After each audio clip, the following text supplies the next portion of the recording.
नमस्कार दोस्तों, कैसे हैं आप सब। आप सभी का स्वागत है आपके अपने YouTube चैनल पर। और आज की हमारी कहानी शुरू करने से पहले जो भी चैनल पर पहली बार आए हैं या जिसने भी अभी तक चैनल को सब्सक्राइब नहीं किया है तो जल्दी से जाकर चैनल को सब्सक्राइब करें और घंटी का बटन दबाकर ऑल का आइकन जरूर प्रेस कर लें ताकि हमारी कहानियों की नोटिफिकेशन आप तक सबसे पहले पहुँचती रहे और आप हमारी कहानियों का आनंद उठाते रहें।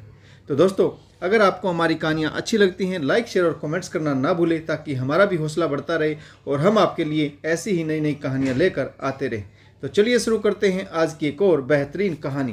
केशव के जीवन में जैसे कोई सुनामी आ गई थी। वह दफ्तर में था। उसकी पत्नी अंकिता बच्चों को स्कूल भेजकर घर की साफ सफाई कर रही थी।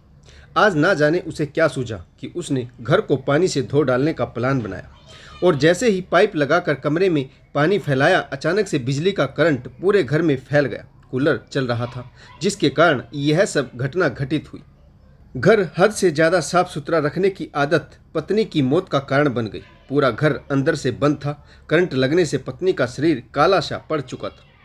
लगभग 3 बजे बच्चे स्कूल से घर आए। उन्होंने दरवाज़ा खोलने की कोशिश की तो दरवाज़ा नहीं खुला। सब पड़ोसी इकट्ठे हो गए। फिर दरवाज़ा खोला गया। अंदर का मंजर देखकर सबके पैरों तले से जमीन खिसक गई। केशव को दफ्तर में सूचना भेज दी गई। पुलिस बुलाई गई। ससुराल से लेकर केशव के परिजनों तक यह खबर करंट की भांति दौड़ गई। 2 मासूम बच्चे, 3 साल की बेटी और 5 साल का बेटा सहमे और डरे हुए थे, लेकिन नियति को जो खेल खेलना था वह खेल चुकी थी। केशव का जीवन उजड़ चुका था। दोनों बच्चों को उनके नैनीहाल भेज दिया गया क्योंकि दूसरा कोई ऑप्शन नहीं था। केशव को इस समय पर अपनी माँ की बहुत याद आ रही थी। वह 1 वर्ष पहले ही स्वर्ग सिधारी है। अगर बच्चों की दादी आज जिंदा होती तो उन्हें ननिहाल नहीं जाना पड़ता, परंतु क्या करें, विधि का यही विधान है। अपनों के सौतेले चेहरे सामने आ चुके थे। केशव के दोनों बच्चों की जिम्मेदारी परिवार में किसी ने भी नहीं ली। मजबूरी में उन्हें ननिहाल भेज दिया गया। आज केशव अपने आप को बहुत मजबूर और लाचार महसूस कर रहा था। ना तो माँ थी और ना ही पत्नी रही। बच्चे दर दर की ठोकरें खा रहे। केशव ऑफिस जाता तो बच्चों का मासूम चेहरा उसके दिल को चीर जाता। पत्नी का नील वर्ण शरीर उसकी आंखों से दूर नहीं हो पा रहा था। अब मजबूरीवश वह समाचार पत्र में छपने वाले वैवाहिक विज्ञापनों और मैरिज पोर्टल पर विशेष रुचि लेने लगा। जीवन की नैया को दोबारा पार कौन उतारेगा। कहीं से कोई आस बनती नजर नहीं आ रही थी। ड्यूटी पर जाता तो वहाँ भी काम में मन नहीं लगता। बच्चों का मासूम चेहरा आंखों से के सामने घूमता रहता। पत्नी का स्नेह याद आता तो सोचता रहता कि अब जीवन कैसे आगे बढ़ेगा। बच्चों से मिलने ससुराल जाता तो दोनों बच्चों के रूखे बाल और उदास चेहरे उससे न जाने कितने प्रश्न पूछ रहे होते। तुतलाती आवाज़ में बच्चों के भोले प्रश्न अंदर तक भेद जाते। पापा, क्या हम आपके साथ नहीं रह सकते? मम्मी की बहुत याद आती। मम्मी थी तो हम कितने मज़े से रहते थे। पापा, हमें यहाँ रहना अच्छा नहीं लगता। आप हमें अपने साथ ले चलिए। केशव का हृदय चित्कार कर उठता। माँ नहीं रही। पिता से भी मासूम बच्चे दूर हो गए। वह तड़फ कर रह जाता। केशव मन ही मन सोचता, अगर मैं मर जाता तो मेरी पत्नी कभी भी अपने बच्चों को खुद से अलग नहीं करती। वह सीने से लगाकर दोनों बच्चों का पालन पोषण करती, लेकिन मैं कितना मजबूर हूँ।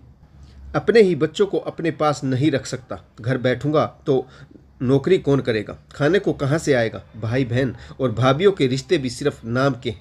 बच्चों की जिम्मेदारी लेने के लिए कोई तैयार नहीं था। सप्ताह 10 दिन तो कोई रख भी ले, परंतु संपूर्ण जिम्मेदारी कौन उठाए?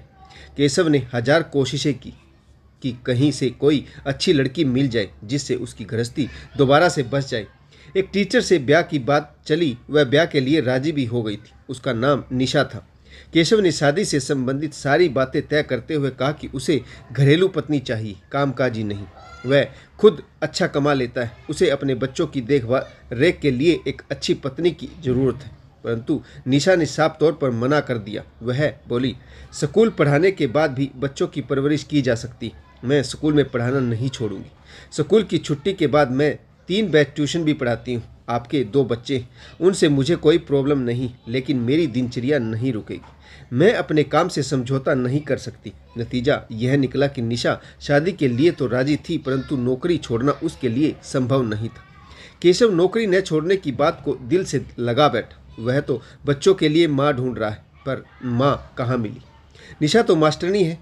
टुकर टुकर बच्चे उसके मुंह की तरफ देखते रहेंगे, खाने पीने की चीज़ें की फरमाइश करेंगे, परंतु वह अपने काम में बिजी रहेगी।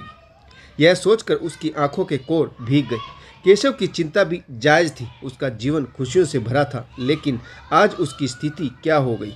अपने 2 नादान बच्चों की परवरिश के लिए उसे दर दर की ठोकरें खानी पड़ रहीं।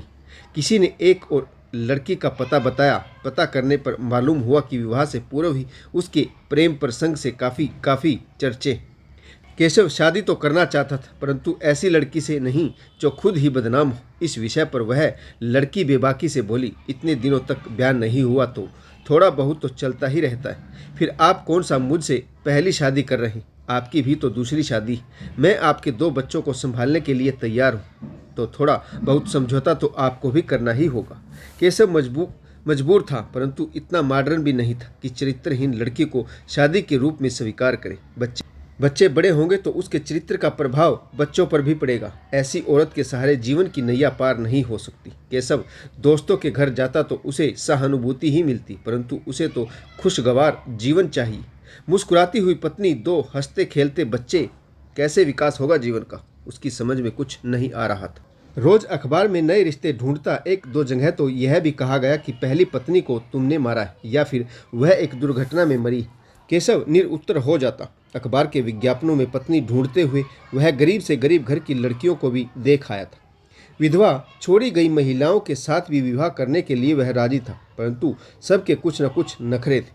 केशव अब बिल्कुल टूट चुका था। वह अपने बच्चों के लिए सौतेली माँ लाना नहीं चाहता था, लेकिन यह उसके जीवन की मजबूरी थी। उसने अपने मन को कठोर बना लिया और एक विवाह के प्रस्ताव को स्वीकृति दे दी।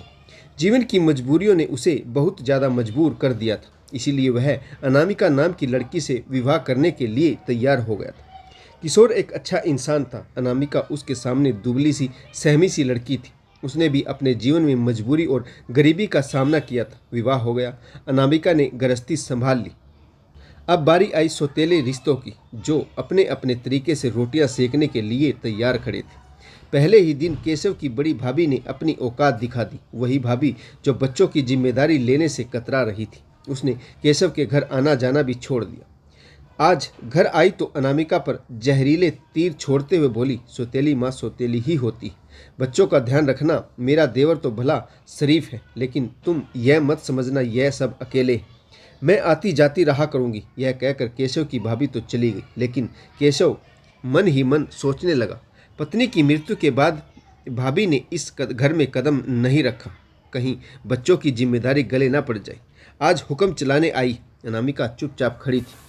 केशव ने मन में ठान लिया, अगर अनामिका का व्यवहार बच्चों के प्रति अच्छा रहा तो वह अपनी गृहस्थी में किसी भी सौतेले रिश्तेदार का इंटरफेयर बर्दाश्त नहीं करेगा। अनामिका ने केशव और दोनों बच्चों की सुख सुविधाओं का पूरा ध्यान रखा। वर्षों की धारणा को अनामिका ने मिट्टी में मिला दिया। बेटी को कटहार बना लिया और बेटे की भी वह पूरी देखभाल करती। केशव का समय दोबारा से लौट आया। उसे अनामिका जैसी शालीन शांत स्वभाव की पत्नी मिली। खाना पीना, झाड़ू बुहारी, बर्तन सब अपने आप ही करती। बच्चों के स्कूल का होमवर्क कराती।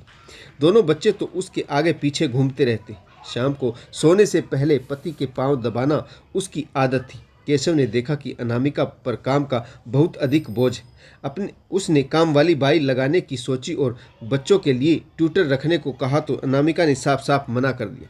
अनामिका ने कहा, मैं यह काम बहुत आसानी से कर सकती हूँ। सारा दिन मुझे और करना ही क्या है।